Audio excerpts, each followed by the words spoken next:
చెప్పేవా చెవిలోన ఒక మాట, పువ్వులతో తుమ్మెద చెప్పే మాట.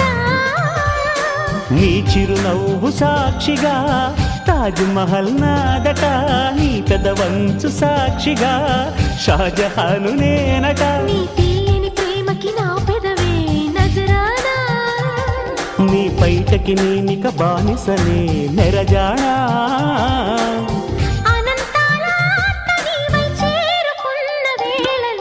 కోకలు కట్టిన కోయిలా కమ్మని కౌగిలియవే.